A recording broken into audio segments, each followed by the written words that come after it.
गोंधळ झाला, पुढच्या वेळी असा गोंधळ होणार नाही याची काळजी घेतली जाईल. आपल्याला जर कोणाला नाही, बऱ्याच लोकांना त्रास झाला असेल तर याच्याबद्दल आम्ही दिलगिरी व्यक्त करतो. आम्ही सर्व विरोधी पक्ष महाराष्ट्रातले काल चीफ इलेक्शन कमिशन महाराष्ट्राचे जे आहेत त्यांना भेटायला गेलेलो. त्यांना आम्ही एक निवेदन दिलं आणि निवेदनात त्यांना आम्ही महाराष्ट्रातल्या ज्या मतदार याद्या आहेत त्याच्यातल्या अनंत चुका दाखवल्या. अनंत चुका दाखवल्यानंतर त्या ठिकाणी CEO यांनी आम्हाला असं आश्वासित केलं की केंद्रीय निवडणूक आयोगाला तुमचं हे सगळं म्हणणं आम्ही पाठवतो. या याद्या दुरुस्त करण्यासाठी आम्ही लवकरात लवकर सुरुवात करू. दुसऱ्या बाजूने महाराष्ट्र निवडणूक आयोग जो आहे, राज्य निवडणूक आयोग, त्यांच्या काही जबाबदाऱ्या आहेत असं त्यांनी सुचवल्यामुळं आज त्यांचे प्रश्न आणि दोघांचे प्रश्न मिळून आज आम्ही त्यांची भेट घेतली. कालच्याप्रमाणे सर्वच विरोधी पक्ष नेते त्या ठिकाणी गेले. काही महत्त्वाचे एव्हिडन्सेस आम्ही दाखवले, काही पुरावे त्यांना दाखवले आणि त्या पुराव्याच्या सहित आम्ही आज त्यांना काही माहिती दिली. या पुराव्याच्या बरोबरच आम्ही त्यांना पत्रही दिलेलं आहे. पत्र देत असताना मतदार यादीत मोठ्या प्रमाणात मतदारांचे पत्ते अपूर्ण, चुकीचे घातलेले आहेत, घर क्रमांक चुकीचे आहेत, तसेच प्रत्यक्षात संबंधित व्यक्ती त्या मतदार यादीत नोंद आहे ती त्या पत्त्यावर राहत नाही. मी काही उदाहरणं त्यांना दिली. त्यामध्ये मुरबाडमध्ये जे मतदार आहे, मुरबाड मतदारसंघामध्ये, त्या मुरबाड मतदारसंघामध्ये बूथ क्रमांक 8 मध्ये 400 मतदारांचं एक घर आहे. 400 मतदार आहेत की ज्यांच्या घरासमोर फक्त डॅश आहे, म्हणजे घर नंबर डॅश आहे. बडनेरा विधानसभा मतदारसंघ बूथ नंबर 211 वरती 450 मतदारांचं घर क्रमांक 0 लिहिलेलं आहे. कामठी विधानसभामध्ये देखील 867 मतदारांचं घर निरंक आहे, घर नंबरच नाही. बऱ्याच ठिकाणी दुबार मतदार नोंदवण्यात आलेले आहेत, म्हणजे एका व्यक्तीला 8-8, 5-5, 4-4 वेळा मतदानाचा हक्क दिलेला आहे. एपिक नंबर एकच असतो अशी आजपर्यंत आपल्या सगळ्यांची खात्री होती, पण मतदार याद्यामध्ये अनेक वेगळ्या एपिक नंबरची माणसं आम्ही त्यांना निदर्शनाला आणून दिली. त्यामुळं नालासोपारा मतदारसंघामध्ये सुषमा गुप्ता या महिलेचं नाव वेगळ्या एपिक नंबर ID सह 6 वेळा नोंदवलेलं आहे. आणि आपणच 12 ऑगस्टला विविध न्यूज चॅनेलने माध्यमांमध्ये पुराव्यासह हे दाखवलं. 12 ऑगस्टला आपण दाखवलं. दुपारी 3 वाजता आमच्या पक्षाने, आमच्या कार्यकर्त्यांनी तपासलं तर आपण म्हणतात ती वस्तुस्थिती याच्यात होती मतदार यादीत ऑनलाईन. आणि 6 वाजता मात्र ती सगळी नावं या बाईंची, म्हणजे या श्रीमती गुप्ता जे आहेत त्यांचं नाव हे त्या ठिकाणाहून काढण्यात आलं. आमचा प्रश्न हा आहे की आपण न्यूज चॅनलच्या मार्फत एक बातमी दाखवता, दुपारी 3 वाजता या महिलेचे फोटो आणि एव्हिडन्स तुम्ही टेलिव्हिजनवर दाखवता, तर सकाळी दुपारी 3ला ती नावं असतात, 6ला ती नावं जातात. आमचा प्रश्न आम्ही निवडणूक आयोगाला विचारलेला आहे की ही नावं कुणी काढली, कुणी त्यावर तक्रार केली, तक्रार कधी करण्यात आली आणि कुणी स्थळ पाहणी केली आणि हे फोटो एकाच महिलेचे आहेत याचं व्हेरिफिकेशन करण्याच्या कुणी नावं काढली. आमचा दावा असा आहे आणि आमचा समज व्हायला लागलेला आहे की राज्य निवडणूक आयोग किंवा केंद्रीय निवडणूक आयोगाचा सर्व्हर हा महाराष्ट्रात दुसरा कोणीतरी चालवतो असा आमचा आता अनुभव व्हायला लागलेला आहे. आणि दुसरा कोणीतरी परस्पर या मतदार याद्यांमध्ये नावं घालतो, मतदार याद्या उघड झाल्या की नावं काढतो. राज्य निवडणूक आयोग असो किंवा केंद्रीय निवडणूक आयोग यांच्या हातात काही नाही आहे, कुणीतरी बाहेरच ही सिस्टीम ऑपरेट करतंय असा याचा अर्थ आहे. आम्ही त्याचबरोबर त्यांना हेही दाखवलं की एकाच पत्त्यावर अनेक नोंदणी आहेत. आता मध्य विधानसभा नाशिक इथं घर क्रमांक 3829 या घरामध्ये 813 मतदारांची नोंद आहे. पुणे कॅन्टोन्मेंट मतदारसंघात बूथ क्रमांक 30 मध्ये घर क्रमांक 226 या घरात 869 मतदारांची नोंद आहे. आणि सगळ्यात महत्त्वाचं म्हणजे दर तासाला मतदार यादी जाहीर होते. किती पुरुषांनी मतदान केलं, किती महिलांनी मतदान केलं हे दर तासाला जाहीर होतं. विधानसभेला या सिस्टीम पूर्ण मोडण्यात आल्या आणि संध्याकाळी 5 नंतर कुणी किती मतदान केलं हे कधीच जाहीर करण्यात आलं नाही. एकदम दुसऱ्या तिसऱ्या दिवशी फायनल टॅली जाहीर करण्यात आली. हे पारदर्शकतेच्या प्रक्रियेच्या विरोधात आहे. आणि आम्ही विधानसभेला ज्या मतदार याद्या पाहिल्या, ज्या मतदान याद्यांनी हा निकाल आला, त्याच मतदार याद्या जर स्थानिक स्वराज्य संस्थात वापरल्या जाणार असतील तर हा प्रचंड घोळ तसाच पुढे चालू राहतोय. आणि म्हणून आम्ही राज्य निवडणूक आयोगाला आणि केंद्रीय निवडणूक आयोगाचे प्रतिनिधी सीओ यांना मागणी केली की या मतदार याद्या दुरुस्त केल्या पाहिजेत. ताबडतोबीने त्या दुरुस्त करा.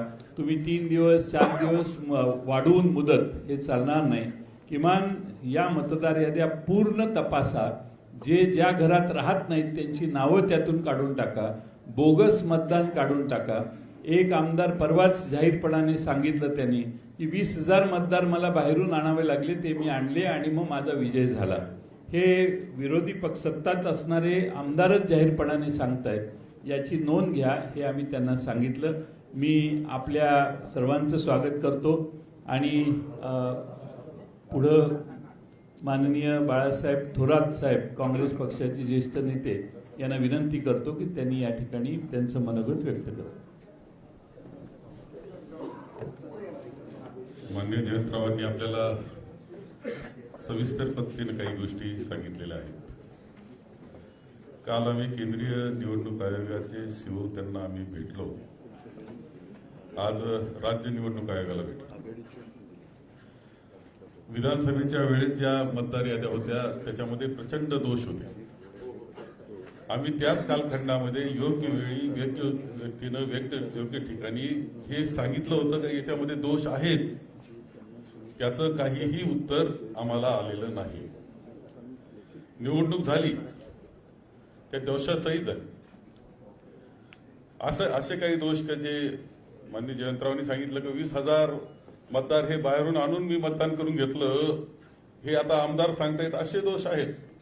काहींचे नाव वगळले गेले, काहींचे परत परत नाव ते दिसत आहेत, पत्ते चुकीचे आहेत, एका घराच्या नावावर अनेक आहेत.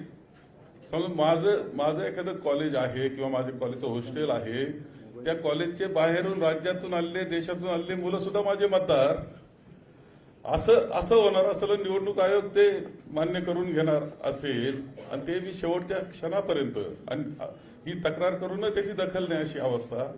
या असे अनेक घोटाळे घेऊन ही मतदार यादी विधानसभेची होती.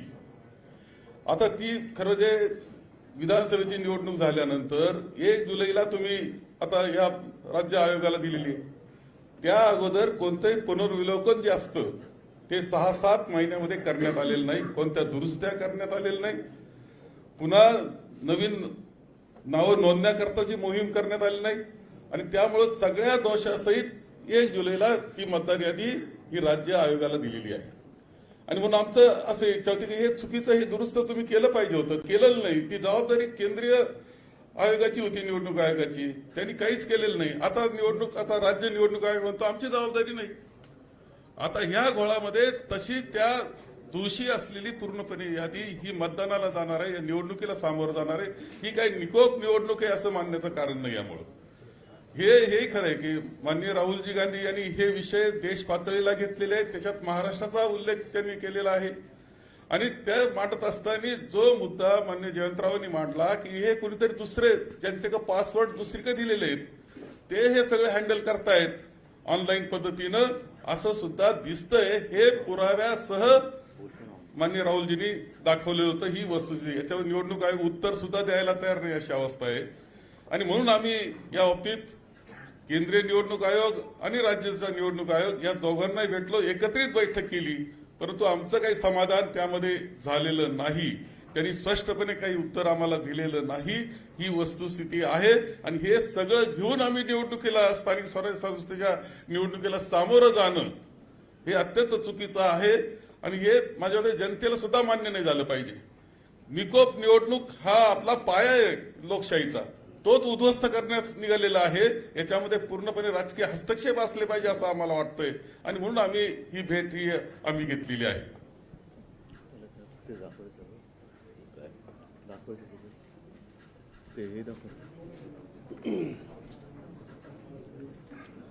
नमस्कार. काल आम्ही केंद्रीय निवडणूक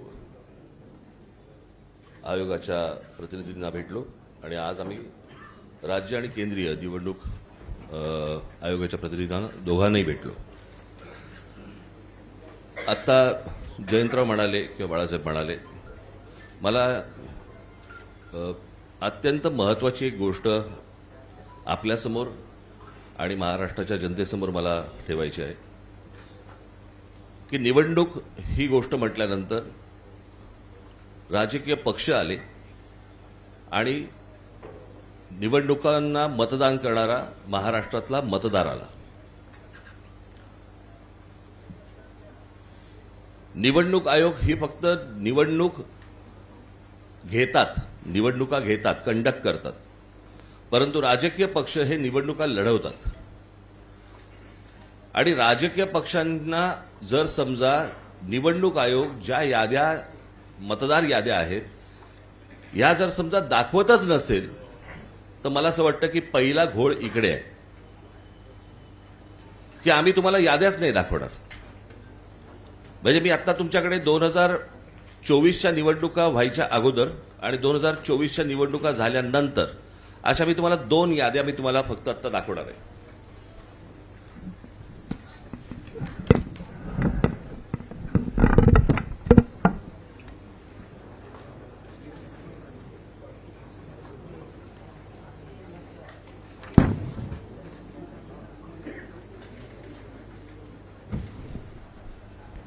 निवडणूक 2024च्या निवडणुका ज्या वेळेला झाल्या त्यावेळेला ज्या निवडणुकांची जी मतदारांची यादी होती ती मी यादीचं काही एक छोटासा तपशील मी फक्त आपल्यासमोर मी वाचून दाखवणार आहे.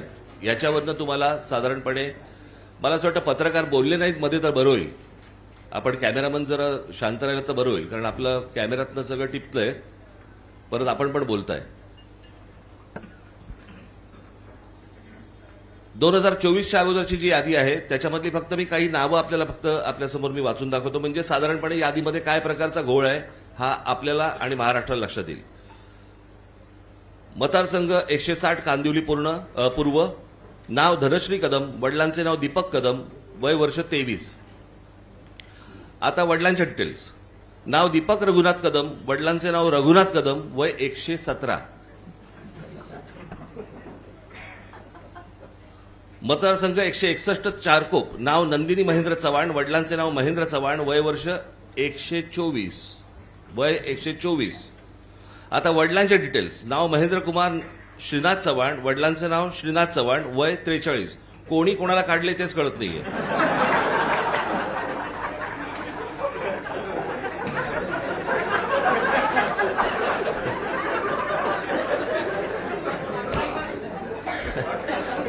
अरे विषय गंभीर आहे, जरा समजून घ्या.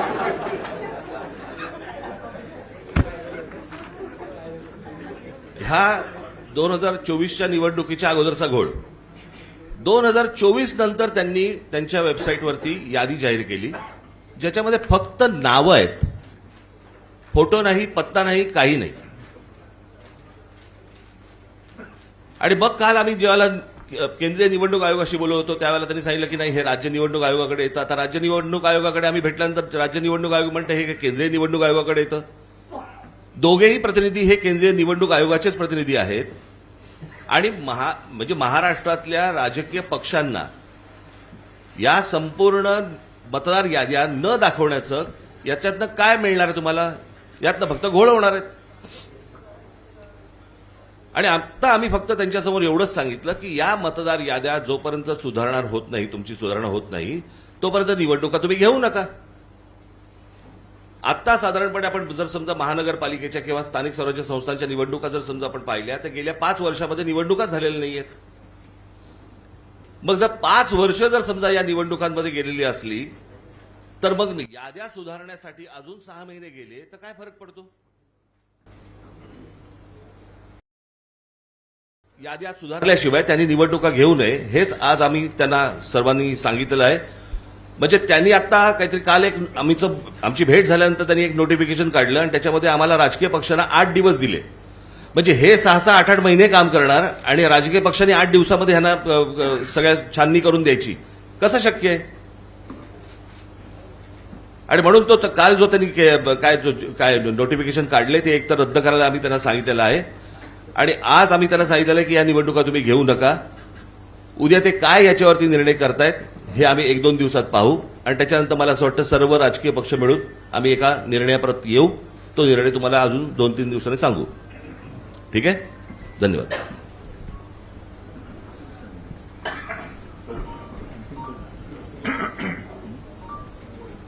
एकूणच सर्व परिस्थिती काय आहे, काय चाललेलं आहे याची कल्पना जयंतराव, बाळासाहेब आणि राज यांनी आपल्यासमोर मांडलेली आहे.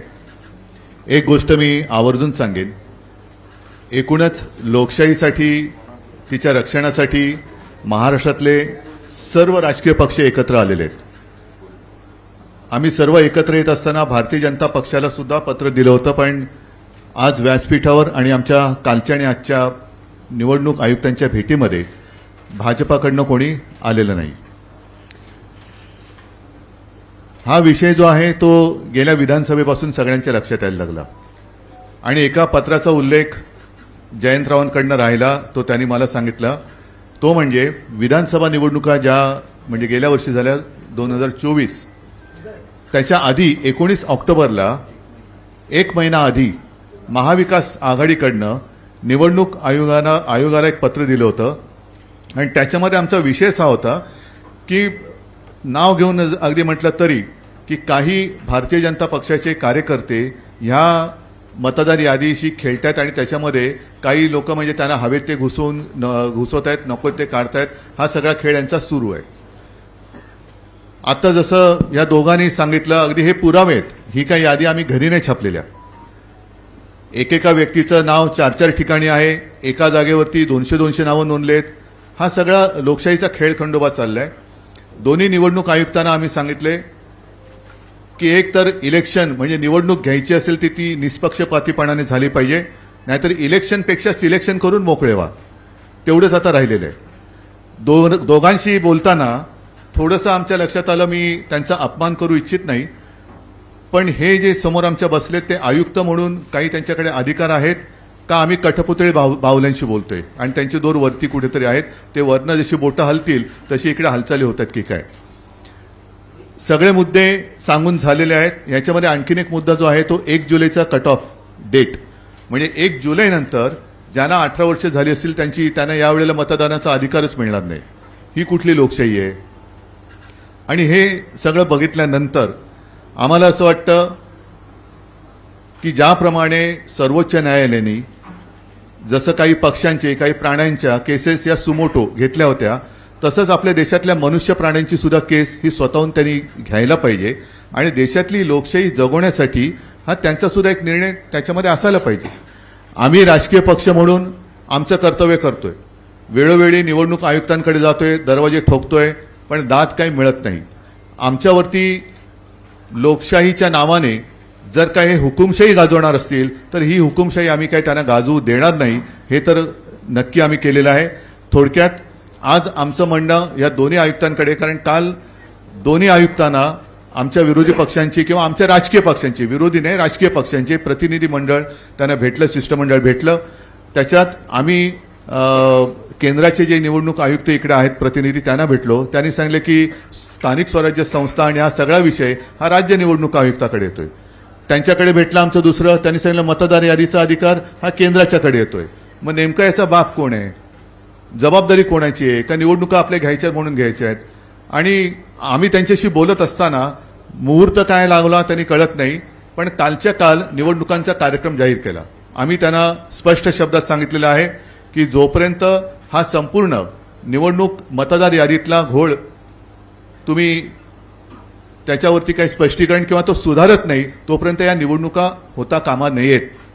सुप्रीम कोर्टाचा त्यांनी आदेश आम्हाला दाखवण्याचा प्रयत्न केला, पण सुप्रीम कोर्ट असं कधी कुठेही सांगत नाही की तुमच्यात काही दोष असले तरी चालतील, पण या तारखेच्या आधी निवडणुका घेतल्याच पाहिजे. हा सर्वोच्च न्यायालयाचा काही तसा निर्णय नाही. त्यांनी सांगितले की या निवडणुका सदोष असता कामा नयेत आणि निष्पक्षपातीपणाने ते झाले पाहिजेत. आता ह्या सगळ्या गोष्टी झाल्यानंतर दोन्ही आयुक्त समोर बाजूबाजूला होते. आम्हाला त्यांनी सांगितले की आम्ही याचा सकारात्मक विचार करतो आहोत. म्हटलं विचार करून चालणार नाही, या गोष्टी होता कामा नयेत. या गोष्टी होता कामा नयेत, कारण आपल्याला जो काही धक्का बसला होता विधानसभा निवडणुकीच्या निकालानंतर, त्या सगळ्या सत्ताधारी जे आता आहेत त्यांच्या सत्ता प्राप्तीच्या चोरवाटा आम्ही आता अडवलेल्या आहेत. या चोरवाटा आहेत. मतचोरी ही चोरवाट आहे, पक्षचोरी ही चोरवाट आहे. त्याच्यानंतर आणखीन एक मुद्दा आम्ही सांगितला, पण तो त्याचा पुढचा टप्पा आहे. पहिली मतदारांची यादी ही निर्दोष असायला पाहिजे, व्यवस्थित असायला पाहिजे. म्हणजे 117 वर्ष आणखीन 124 वर्ष असे जर का लंबी उमरवाले मतदार असतील तर मला वाटतं जगातलं सगळ्यात चांगलं वातावरण हवामान हे आपल्या देशात आहे. कारण इकडे लंबी आयु दीर्घायुष्य भव म्हणतात ना, तसं झालेलं आहे. थोडक्यात एक तर निवडणूक आयोगाने एक स्वीकारलं पाहिजे की त्यांचा पुनर्जन्मावरती तरी विश्वास असला पाहिजे, आणि नाही तर जे मतदार हयात आहेत आणि त्यांचा मतदाराचा अधिकार हा हिरावून घेतलाय, डिलीट केलेला आहे, मग त्यांच्यावरती सदोष मतवधाचा गुन्हा दाखल करावा का. आणि पुढचा विषय जो आम्ही सांगितलाय तो याच्या पुढचा येईल, तो म्हणजे आता पहिला ईव्हीएम वरती आमचा आक्षेप आहेच. ईव्हीएमचा आक्षेप कमी पडतोय की काय, म्हणून आता मुंबई महापालिकांच्या निवडणुका सुद्धा ईव्हीएम वरती तर घेतल्या जातच आहेत, पण व्हीव्हीपॅट पण त्याच्यात ठेवणार नाही. हाही मुद्दा एक महत्वाचा आहे. म्हणजे तुम्ही काही पुरावेच ठेवायचे नाहीत. जर का तिथलं व्हिडिओ रेकॉर्डिंग मागितलं तर व्हिडिओ रेकॉर्डिंग द्यायचं नाही. मतदार यादीमध्ये सगळा गोंधळ करून ठेवायचा. मतदार याद्या मागितल्या तर ते देत नाही. आणि म्हणून म्हटलं की ही काही लोकशाही तुम्ही हुकुमशाहीच्या पद्धतीने चालवत असेल तर ती आम्ही कदापि मान्य करणार नाही. शिष्टमंडळाने जे मुद्दे उपस्थित केलेले आहेत त्यामध्ये जर येत्या काळामध्ये निवडणूक आयोगाकडून सुधारणा नाही झाली तर तुमचं पुढचं पाऊल काय असणार? पुढचं पाऊल पहिलं आजचं पाऊल लोकांसमोर जाऊ द्या. त्याच्यानंतर घाईघाई करण्याची आवश्यकता नाहीये. 2 दिवसात ते सांगतो म्हणालेत. सकारात्मक विचार त्यांचा, त्याला ते सकारात्मक कशाला म्हणतात ते त्यांच्या उत्तरातनं कळेल.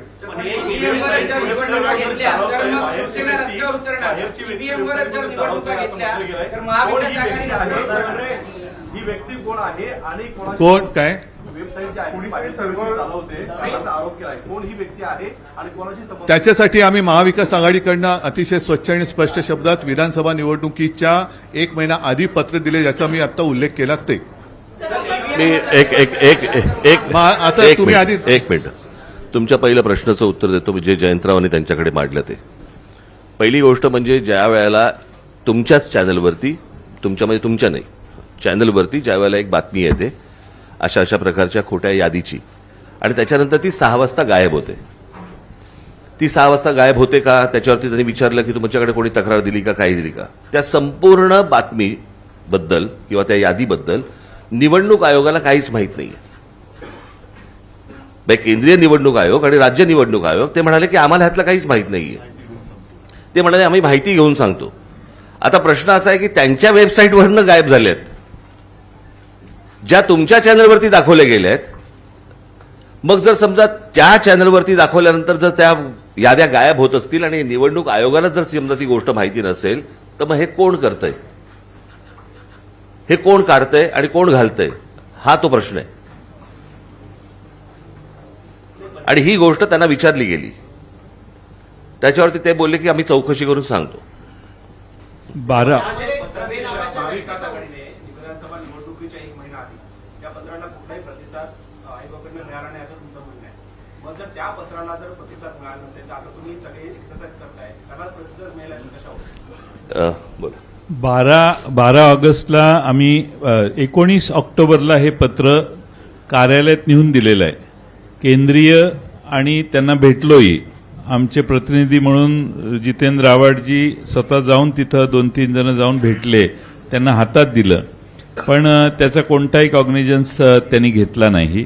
आणि केंद्रीय निवडणूक आयोगालाही हे पत्र पाठवण्यात आलेलं 1 महिना आधी विधानसभेच्या, आणि त्यात कॅटेगरिकली म्हटलेलं आहे की सोयीची नावं ठेवतायत, गैरसोयीची नावं काढतायत, खाली कार्यकर्त्यांना सूचना दिल्या आहेत, हिरव्या पेनाने टिक करा, सोयीची असतील ती, गैरसोयीची असतील ती लाल पेनाने टिक करा, आणि लाल पेनाची नावं उडवण्याचा कार्यक्रम झाला. हे आम्ही सर्रासपणाने आधी 1 महिना आधी त्यांना, कारण हे चाललं होतं ग्रासरूट लेवलला आणि कुणीतरी हे मॉनिटर करत होतं, हे कळत होतं आम्हाला, म्हणून आम्ही तक्रार केली. पण निवडणूक आयोगाने कोणता प्रतिसाद दिला नाही. निवडणूक आयोगाची स्टाईल अशी आहे की कोणीही कुठल्याही राजकीय पक्षाने तक्रार करायची, ती त्यांना बासनात गुंडाळून ठेवण्याची त्यांची प्रथा दिसते. आता हे महाराष्ट्रात चालून देणं शक्य होणार नाही, कारण प्रत्येक वेळेला या अशा कृतीने सगळ्या कृत्या अशा करायच्या आणि निवडणुका वेगळ्या दिशेनं न्यायच्या, असा महाराष्ट्रातल्या जनतेला वाटते. आणि म्हणून त्याच्यासाठी आम्ही आज एकत्रितपणानं आपल्याला निवडणूक आयोगाला सगळी माहिती दिलेली आहे. माझ्याकडे हे सगळे पुरावे आहेत. घर डॅश आहे, 0 नंबर आहे. एक मिनिट जयेंद्र, ती फक्त यादी एकदा वाचून नका, एकेका घरात किती येतील. आता बघाची तुम्ही दाखवलेत ना, हे जरा आपण ऐका.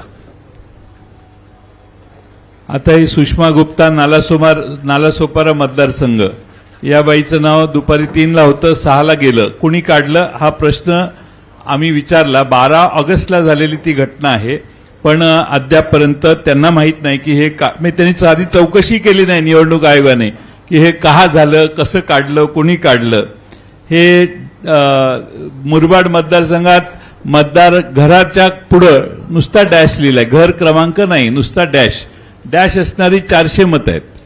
दुसरं पुढं त्यांनी त्याच पद्धतीने पुणे कॅन्टोन्मेंटमध्ये एका याच्यात 869 घरं आहेत, 869 मतदार आहेत एकाच ठिकाणी, याची तक्रार केली आम्ही. मध्य नाशिकमध्ये 813 मतं आहेत. हे सगळे पुरावे आहेत याला जोडलेले, असं मोकळं बोलत नाही, विथ एव्हिडन्स आहे. 813 3829 नाशिक मध्य मतदारसंघातलं घर आहे. त्या घराचा नंबर आहे 3829 आणि 813 वोटर्स हे एका घरात दाखवण्यात आलेले आहेत. बडनेराला 0 क्रमांक, घर क्रमांक 0 असे 0 मतदार असणारे, मगाशी मी आकडा सांगितला तेवढे हे आहेत, एव्हिडन्सेस आहेत आमच्याकडं. असं नाही की हवेत बोलतोय. त्यामुळे काही मी ऐकलं. आता याच्यात विशेषतः अशोक पवार यांचा जो मतदारसंघ आहे शिरूरचा, त्यांना केसनन गावात त्यांनी काही ऑब्जेक्शन घेतले.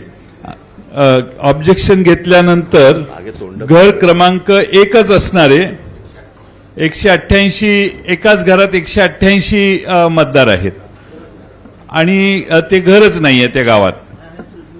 आणि तसं लिहून त्यांनी लेखी तक्रार केल्यावर तिथल्या निवडणूक प्रतिनिधींनी सांगितलं की त्या मतदारांची प्रायव्हसी डिस्टर्ब होते आणि म्हणून आम्ही तुम्हाला ही माहिती देऊ शकत नाही.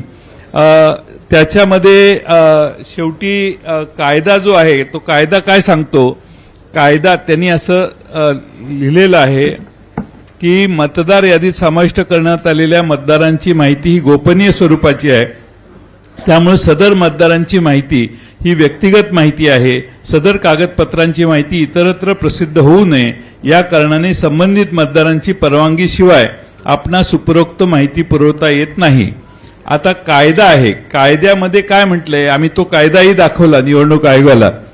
साधारणपणे 32 नंबरचा कायदा आहे की कुणी कुठलाही हे मागितला, कुणी कुठलाही हे मागितला तर तो ती माहिती आणि ते डॉक्युमेंट्स कोणत्या आधारावर रजिस्ट्रेशन झालं, कोणत्या आधारावर हे देण्यासाठी कलम 32 आहे. त्यामध्ये स्पष्टपणाने म्हटलेलं आहे की तुम्हाला ती माहिती द्यावी लागेल. हा नियम कायदा आम्हीच निवडणूक आयोगाला आता कायदे सांगतोय, त्यांचे हे कायदे आहेत, ह्याप्रमाणे ते देऊ शकतात.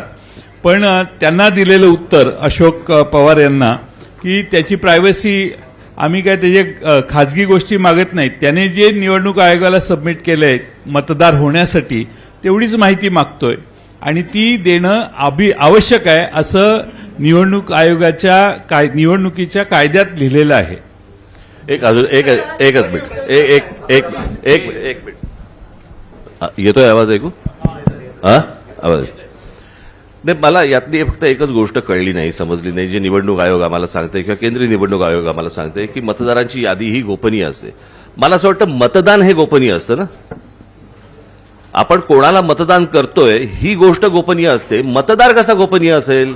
जर ऑनलाईन तुम्ही जर समजा सगळ्या याद्या समजा असतात, याच्यापूर्वी दाखवल्या गेलेल्या आहेत, तर ती गोष्ट गोपनीय कशी असेल? आणि दुसरी गोष्ट, तिथे सीसीटीव्ही कॅमेरे तुम्ही लावता, जे नंतर तुम्ही 45 दिवसामध्ये डिलीट करता. जर तुम्ही बघू शकता, आम्ही नाही का बघू शकत? बरं, निवडणूक आयोग यांना निवडणुका लढवायच्या नाही आहेत, निवडणुका आम्हाला लढवायच्या आहेत. जर आम्हाला ते मतदार कोण आहेत हे कळले नाहीत, म्हणजे मला एक गोष्ट या संपूर्ण प्रकरणामध्ये मी मगाशी आपल्याला सांगायचं राहिलं, माझी ही निवडणूक याच्यामधलं जे काही प्रॉब्लेम्स आहेत किंवा याच्यामधले जे घोळ आहेत याच्यावरची माझी ही दुसरी पत्रकार परिषद आहे. एक पहिली 2017ला झाली होती, मला असं वाटतं तुम्हाला माहिती असेल कदाचित. आणि त्यावेळेला पण मी ह्याच गोष्टी मांडत होतो की ह्या सगळ्या गोष्टी निवडणूक आयोग ही लपाछपी का करते. आता मगाशी आम्ही जेव्हा सांगितलं की एका ठिकाणी कुठे ते जिल्हा परिषदांच्या काही एक याद्या आल्या. आता 2022ला ती फोटो सकट नावासकट सगळ्या याद्या आहेत 2022च्या. आणि आत्ताच्या ज्या याद्या आल्या आहेत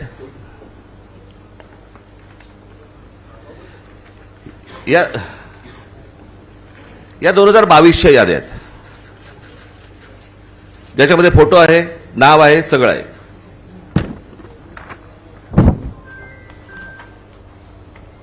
या आता जिल्हा परिषदेच्या 2025च्या याद्या आल्या ज्याच्यामध्ये फोटो काढून टाकलेत.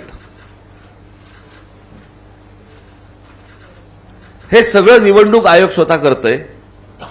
हे का करतंय? जर समजा पारदर्शकता समजा ते आणतायत असं म्हणतायत किंवा आहे असं म्हणतायत जर निवडणुकांच्या प्रोसेसमध्ये, तर मग ह्या सगळ्या गोष्टी हे का करतायत आणि कशासाठी हा घोळ घालतायत? काय बोल ना. देवांग दवे या व्यक्तीचा एक उल्लेख या वरच्या चर्चेमध्ये करण्यात आला आहे. हा जो सगळा घोळ आहे, याच्यावरचा जो अभ्यास आहे, त्याच्या मागे ह्या देवांग दवेचा काही हात आहे का?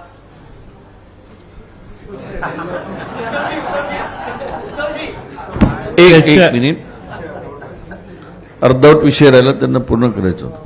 देवांग दवे हे निवडणूक आयोगाचे हे एका राजकीय पक्षाचे पदाधिकारी आहे आणि हे कुठेच लपून राहिलेलं नाही.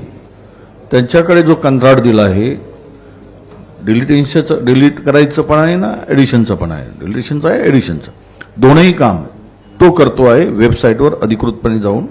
कारण अधिकृत कंत्राट दिल्यामुळे वेबसाईट हाताळण्याचं काम त्याच्याकडे आहे आणि तिथूनच कदाचित घोळ असावा असा आमचा गोड समज आहे.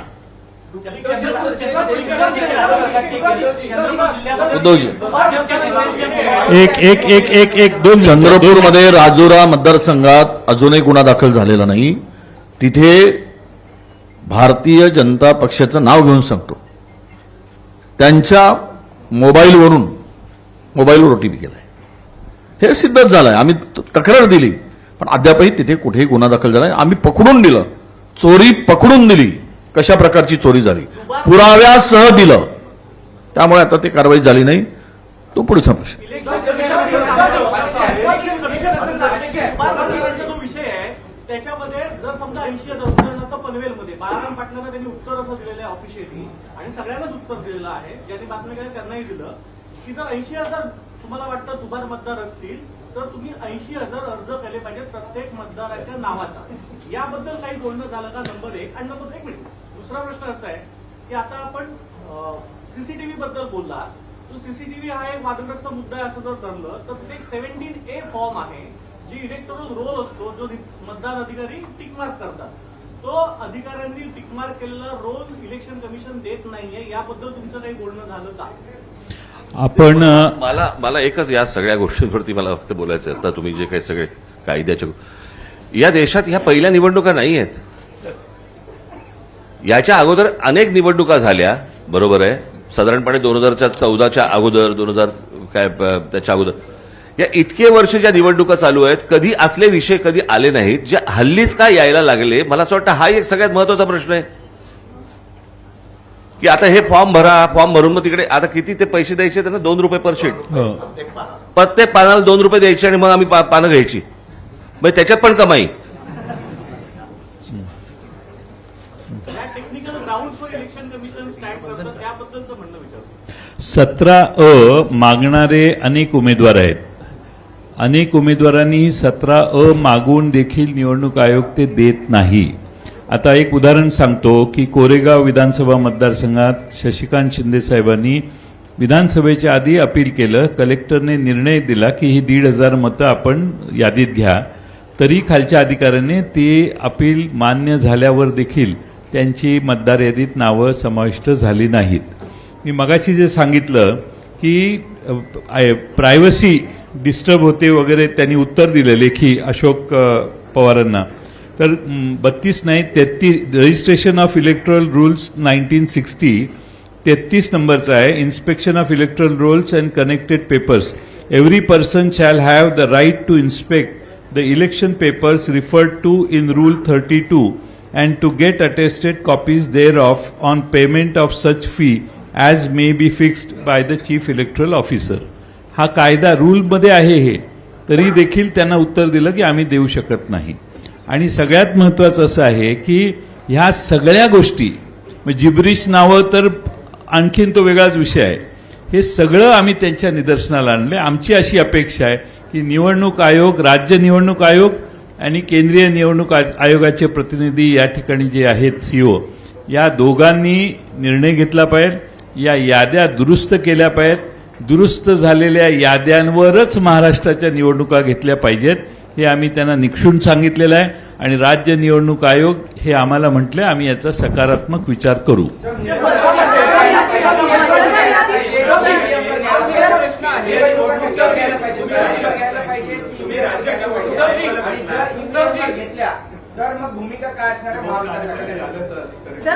आधी याद्या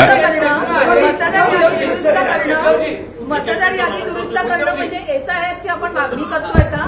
आणि बिहारमध्ये ज्या पद्धतीने एसआयआर झालेला आहे तर तशीच जर इथे झालं तर परत आपण आगीतून उपाटात नाही का पडणार? ही एसआयआरची मागणी आहे का? ज्याचं जे उत्तर राजने दिलं की आपल्या आयुष्यातली किंवा देशाच्या आयुष्यातली ही पहिली निवडणूक नाहीये, त्याच्यामुळे हे सगळे आता खुसपट आता का काढली जात आहेत? आता का काढली जात आहेत? आतापर्यंत लोकांनी मतदान केलेलं नाही का? आतापर्यंत काही देशामध्ये सत्ताधारी जन्माला आलेले नाहीत का? तर आता हा जो काय खेळ चाललेला आहे हा सरळ सगळा हा खोटा कारभार चाललेला आहे. आणि म्हणून मला असं वाटतं आम्ही त्यांना जे काय सांगितले की जोपर्यंत या याद्यांमध्ये सुधारणा होत नाही तोपर्यंत निवडणुका घेऊ नये.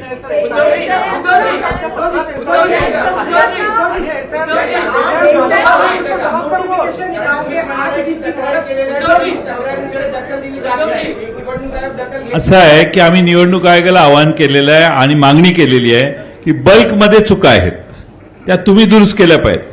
आता एखाद्या मतदार यादीत 8,000 चुका असतील तर त्या 8,000 चुका आम्ही सबमिट करायच्या इंडिव्हिज्युअली प्रत्येक ठिकाणी. याला मग किमान 1 महिन्याचा वेळ तर दिला पाहिजे. वेळ नसल्यामुळे तुम्ही 7 दिवसात आणि 8 दिवसात करा म्हटल्यावर कोणत्या, एक तर तुमच्या याद्या डिजिटल नाहीयेत. तुम्ही या याद्या डिजिटल का नाही करत? डिजिटल याद्या केल्या की सगळ्यांनाच सोयीचं होईल आणि तुम्हालाही सोयीचं होईल काम करायला. या याद्या डिजिटल न करण्यामागे एक षडयंत्र असं आहे की या याद्या प्रिंट करणं, टाईप करणं, त्यात पुन्हा त्याची कॉपी काढणं, त्याचं मग कंपॅरिझन करणं, मग त्याच्यात दुबार मतं काढणं, या चुका काढणं हे शक्य नव्हतं. आम्ही मॅन्युअली हे सगळं काम केलेलं आहे. महाराष्ट्रातल्या 288 मतदारसंघात गेल्या 2-2.5-3 महिने काम करून आम्ही बऱ्याच गोष्टी काढलेल्या आहेत. हे छोटे काही उदाहरणं आहेत. आणखीन उदाहरणं आम्ही देऊ शकतो. आम्ही वाट बघतोय निवडणूक आयोग काय करणार आहे. एकच मिनिट तू मगासपासून प्रश्न विचारतोय, पण तत्पूर्वी एक सांगतो की निवडणूक आयोगाचं काम व्यवस्थित पद्धतीने निवडणुका पार पाडणं हे आहे. आणि त्या निवडणुकीच्या प्रक्रियेत समजा आमच्या राजकीय पक्षाकडनं त्यांच्या नियमाचं कुठे उल्लंघन झालं किंवा आणखीन कुठे चूक झाली तर आम्हाला कायद्याचा दंडुका दाखवला जातो करप्ट प्रॅक्टिस म्हणून. आता आमचं म्हणणं असं आहे की ही निवडणूक आयोगाची करप्ट प्रॅक्टिस आहे. ही निवडणूक आयोगाची करप्ट प्रॅक्टिस आहे. ज्याप्रमाणे स्वतः शिवसेना प्रमुखांना ती शिक्षा भोगावी लागली होती. त्यांचं 6 वर्ष मतदानाचा अधिकार हिरावून घेतला गेला होता. आता निवडणूक आयोगाला आणि निवडणूक आयुक्तांना काय शिक्षा करायची जर त्यांनी सुधारणा केली नाही तर, कारण ही निवडणूक प्रक्रियेतली निवडणूक आयोगाची करप्ट प्रॅक्टिस आहे. हा भ्रष्टाचार आहे त्यांचा. एक त्याचा प्रश्न उद्या म्हणजे मग तुम्ही यांना विचारा.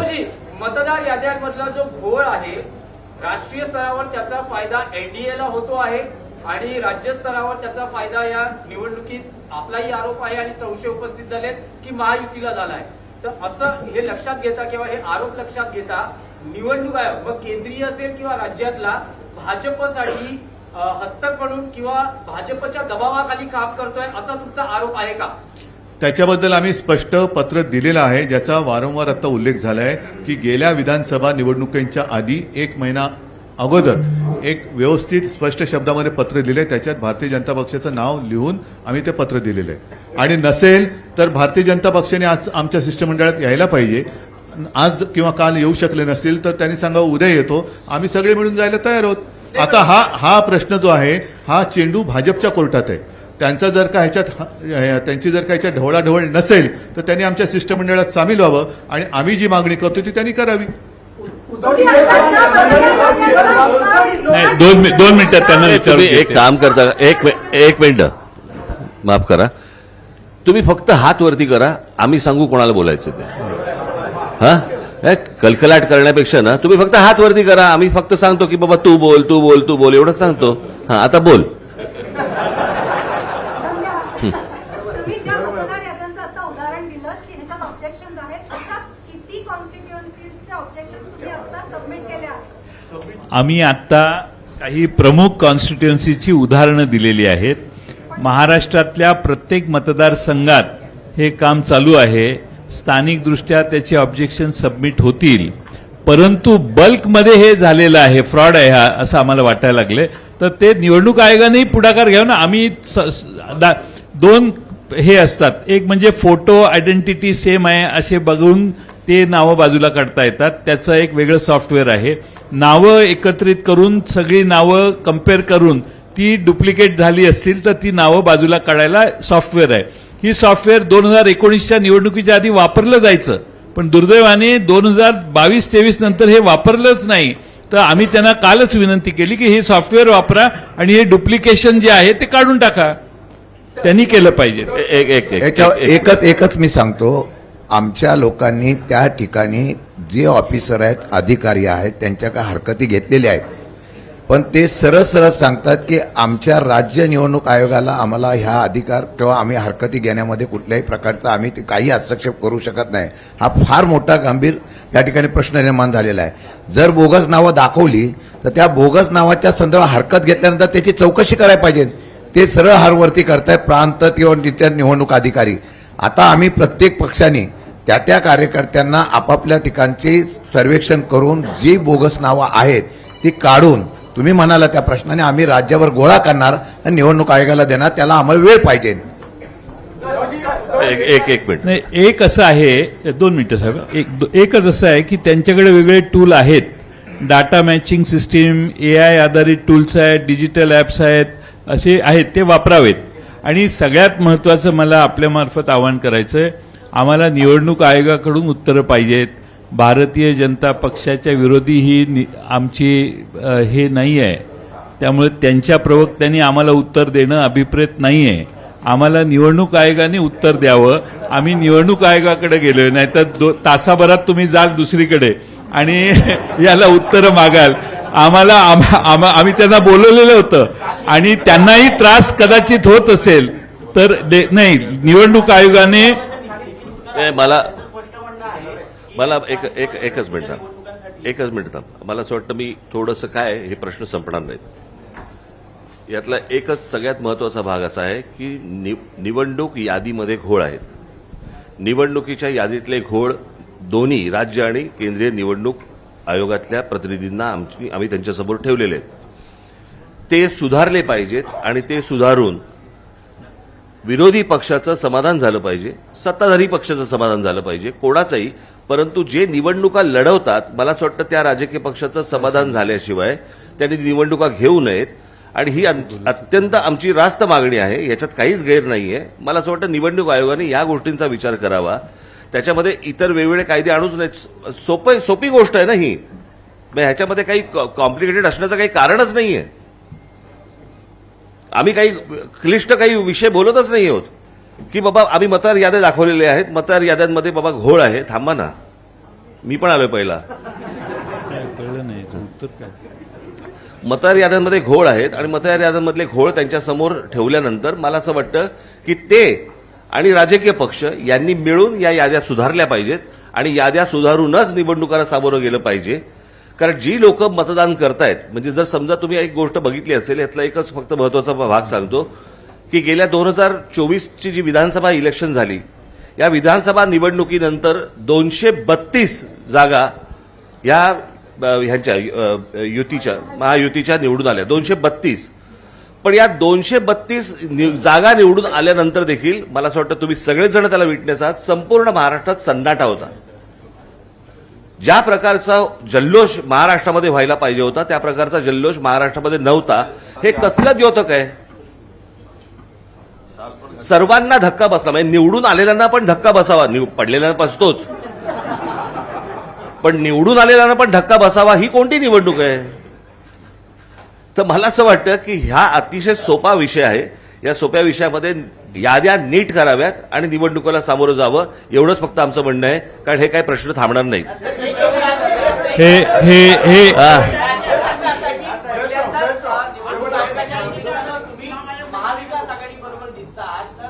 मला असं वाटतं मी 2017ला पण दिसलो होतो. प्रश्न असा मी तुम्हाला एकच गोष्ट सांग,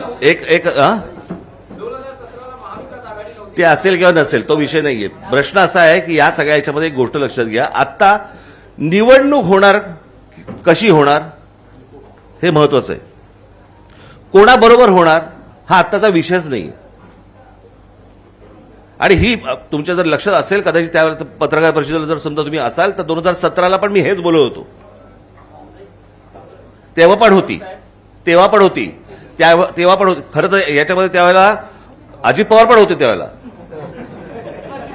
खरं तर त्यांनी यायला पाहिजे होतं आज, आणि त्यावेळेला ते तावाने बोलत पण होते, ते सांगत पण होते त्या सगळ्या गोष्टी. असो, धन्यवाद.